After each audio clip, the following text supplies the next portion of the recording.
Hello and welcome to Prudent IAS, one-stop solution for all the competitive exams. Today we are going to delve into a very fascinating topic from Indian art and culture, the Indian classical dance forms. These forms come under General Studies paper 1. Most of you must be aware which question we are going to answer today, but all those who are unaware, don't panic, just join our group Answer Writing by Prudent IAS on Telegram. There, we send all these questions which we're going to answer today in a day advance. How it helps you? You can just write a sample answer yourself and either send us in that group for evaluation, or when I'll be discussing the answer in the upcoming video, you can do some self-evaluation. So without wasting time, let's begin with our topic. So what is the origin of this ancient art form? It is rooted in Natya Shastra, which dates from 200 BCE to 200 CE. It was written by Bharat Muni. This is a 6,000 verse text by Bharat Muni, which laid the foundation for all the classical dance traditions of India. There are 8 classical dance forms which are recognized by Sangeet Natak Academy. These are Bharatnatyam, Kathak, Kathakali, Kuchipudi, Mohiniyattam, Odissi, Manipuri and Satriya. We'll be looking in each of these dance forms in brief and then moving towards a model question as well as a model answer. These dances are not just performances, they represent India's history, philosophy, spirituality, mythology as well as regional diversity. Let's begin with our first dance form, Bharatnatyam.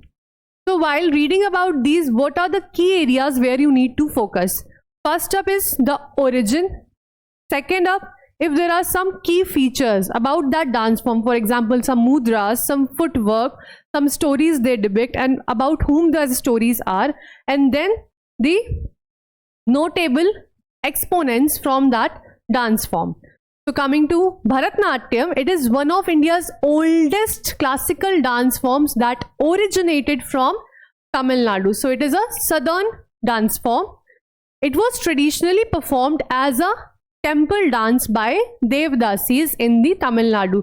So in the ancient era, Devdasis were all those women who dedicated their lives to temple gods.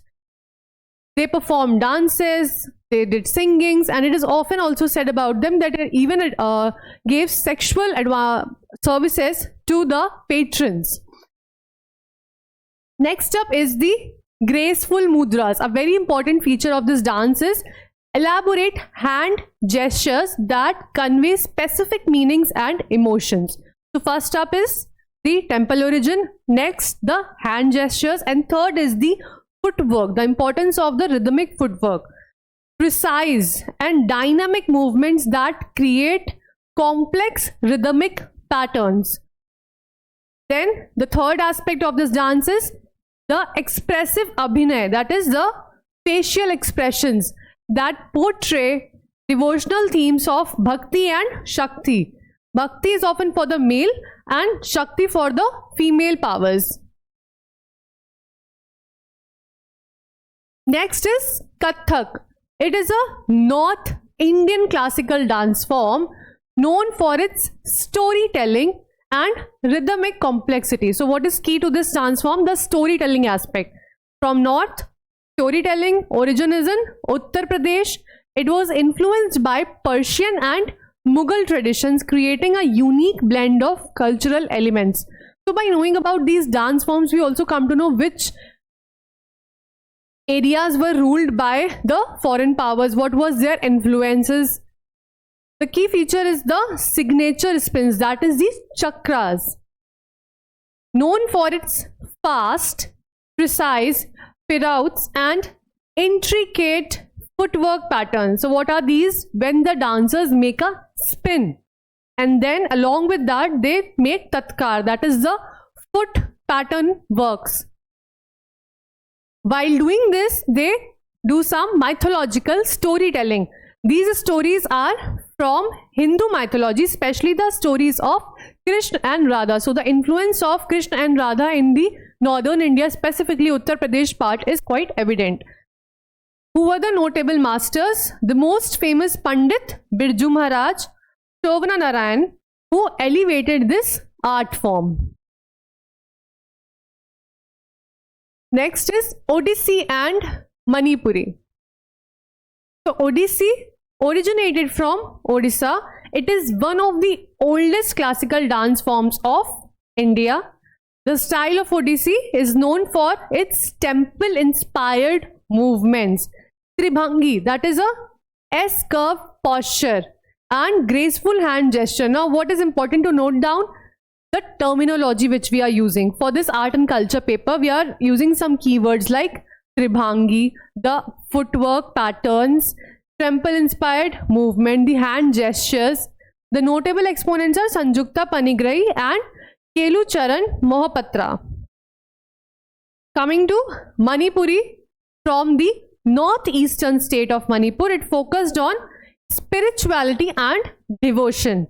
The performance is conducted as a slow and graceful movement. Traditionally, the focus is more on costumes, which is very unique in the Manipuri, and focus on Radha Krishna. Again, you can just develop some linkages that in the Uttar Pradesh and in Manipur, though the different regions, but the storytelling is about Radha Krishna. Notable exponent is Gopi Krishna and Nirmal Panjari. Another easy way of memorizing these dance forms is just looking at these dance forms. Just search on YouTube, and then when you will have a visual imagery in your mind, it will be very easy for you to understand the features as well as the costumes. Next up we have Kathakali and Kuchipudi, two distinctive classical dance forms from southern India with unique visual elements and performance styles. So Kathakali is Kerala's dramatic art form, very famous. If you can just focus on this part, the facial expression part. The performances are elaborate, face painting and costume narrating the stories of Hindu epics like Ramayana and Mahabharata. The themes are devotional and heroic tales. So in Kathakali, the focus is on face painting, costumes, storytelling, and the themes here are not Radha Krishna but Ramayana and Mahabharata. Next up we have Kuchipudi. The origin is Andhra Pradesh, performed by both men and women. The gender aspect is very important for all these dance forms. Style is lively, narrative dance that incorporates pure dance and expressive acting. So focus is more on the expression part. Notable exponent is Vempati Chinna Satyam. Next up we have Mohini Attam and Satriya. These two classical dance forms with rich spiritual foundation and distinctive performance styles. So Mohini Attam was originated in Kerala, performed traditionally by women.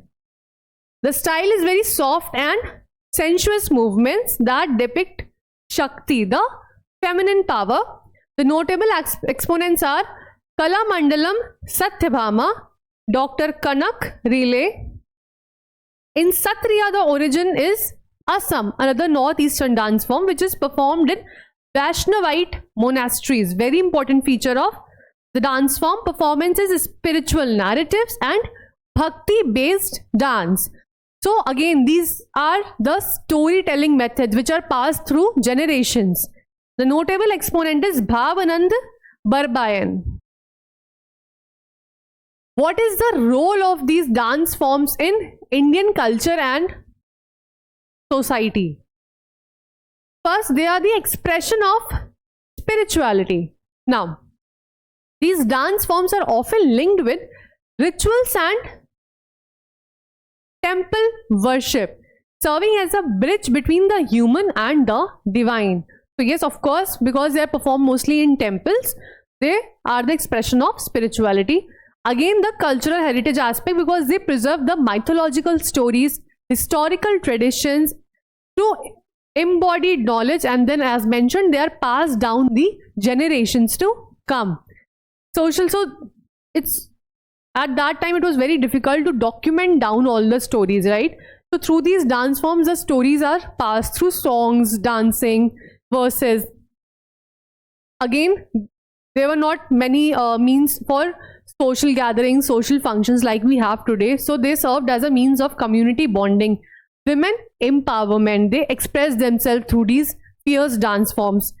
And cultural education that strengthens the social fabric. Of course, national identity, because they promote the national integration and cultural diplomacy. Internationally, through festivals and cultural exchanges, we perform these dance forms at international stages and show that how diverse and beautiful, fascinating our Indian culture is. So the preservation of these dance forms, there are certain challenges. The loss of traditional dance forms due to modernization and Western influence. People are more inclined towards Bollywood, Hollywood and these hip-hop dance forms instead of these classical dance forms. The diminishing audience for classical performances because of the use of extensive social media. We have easy access to all the hip-hop performances but less to the classical performances because of limited funding for research, training and documentation. But yes, there are certain solutions, and always I insist that you must know the challenges, but more important part is knowing the solutions. Government initiatives have been taken out. For example, the Sangeet Natak Academy gives some grants and awards. There are certain revival movements also going on by cultural institutions.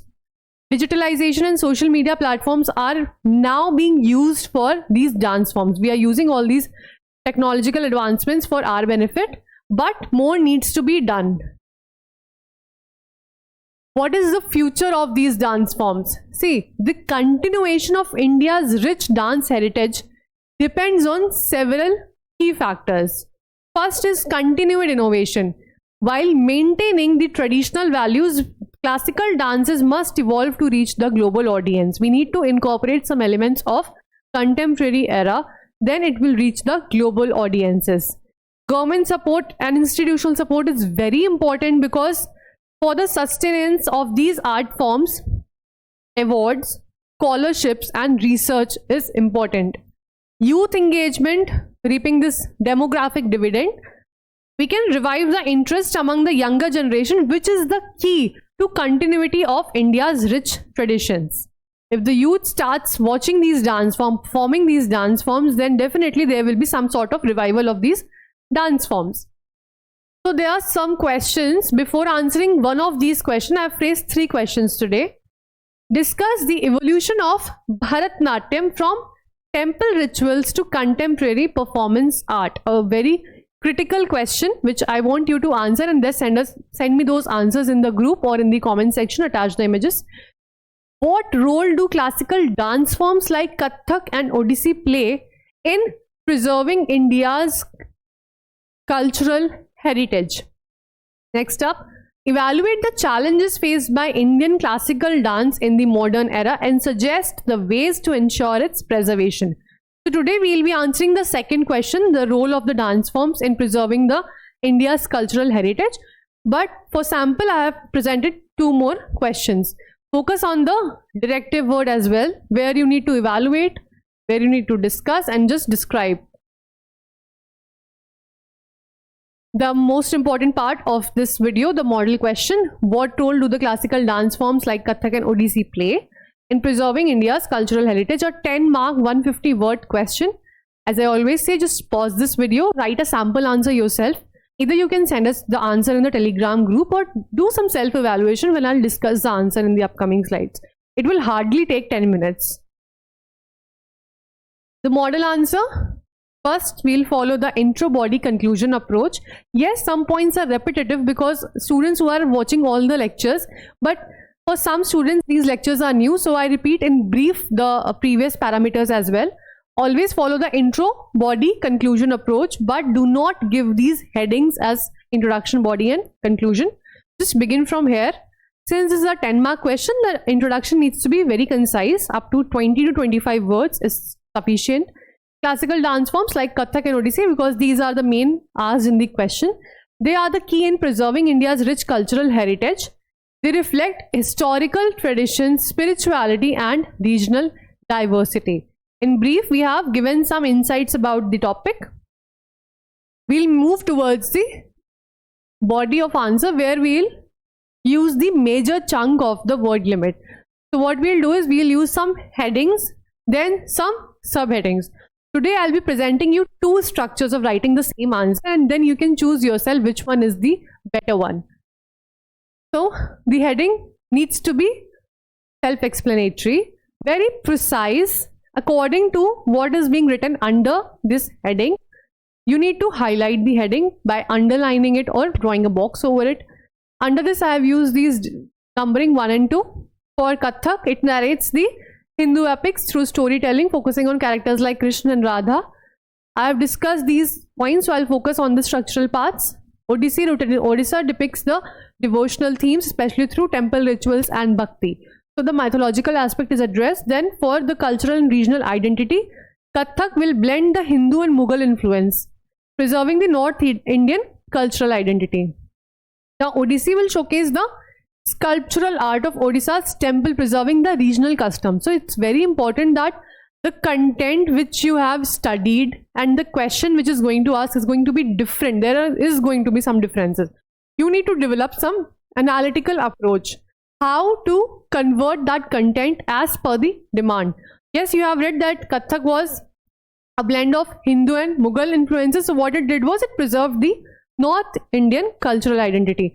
And Odissi was based on sculptural art. Now in Odisha, there are temples which preserve the regional customs. Coming to the spiritual and philosophical expression, Kathak mein what is done? The features is spins and footworks, which symbolizes the cosmic rhythm. So focus is on footwork, spins and the rhythmic movements. In Odissi, the focus is more on the postures, which reflect bhakti and emphasize the devotion. Don't worry if you feel that this is too much.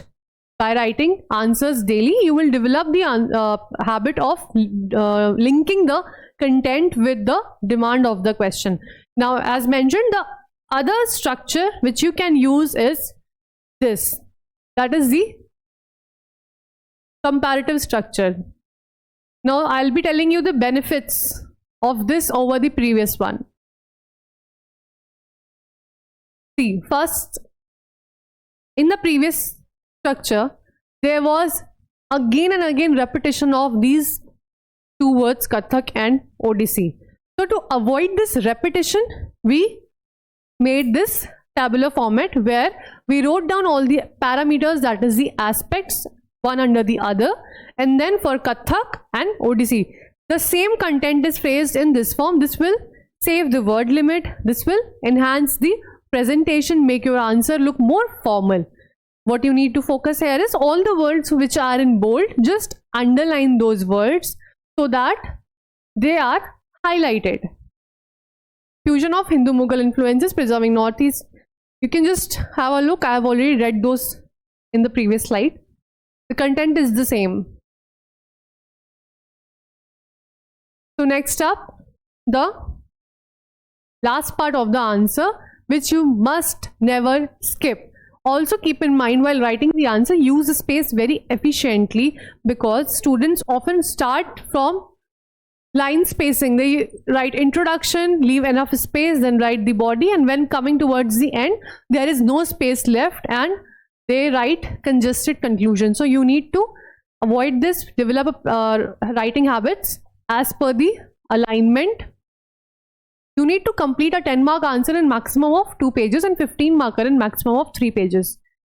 So the conclusion is Kathak and Odissi preserve India's artistic, philosophical and spiritual legacy, ensuring the continuity of cultural traditions for future generations. A very basic summarizing conclusion, but the use of specific words, for example, artistic, philosophic and spiritual legacy.